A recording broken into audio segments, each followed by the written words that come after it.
Here is another viewer requested video, and by that I think this was just one viewer who requested this video about 20 times. So here it is, how to ventilate a shed roof, and not too difficult, even though you're not going to be happy if your building code requires thick insulation. For example, if I need R30 insulation, that's 9.5 inches thick, I need to use 2x12 rafters. And basically all you're going to do is drill some holes in the rafter blocks that you're going to be installing in between the rafters. And then make sure that the insulation is not going to be blocking those holes. And yes, trust me, I've seen that too many times where the framer comes in and installs the blocks with the holes in them, and then the insulator comes in and puts the insulation right up against the blocks. So make sure that the air will be able to circulate from the outside through the blocks. We're going to be attaching a screen to the back of the blocks,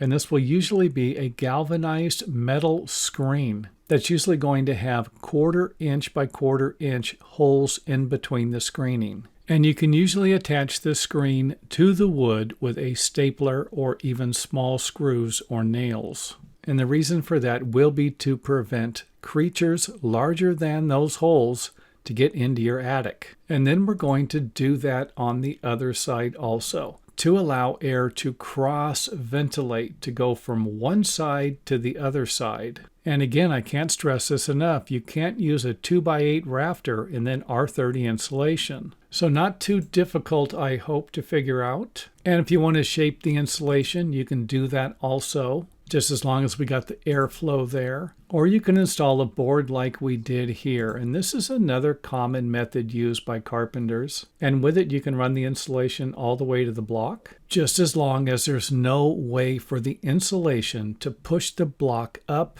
and again block off the airflow. And you can use different sized holes or shapes. You can use a rectangular shape. You can cut squares into these blocks. However, I don't recommend installing a notch on the top or the bottom, because you could be interfering with the perimeter roof sheathing nailing or the nailing required to attach the blocks to the wall framing plates. So this right here would be out. And of course, a larger hole might work better for you than drilling a bunch of small ones.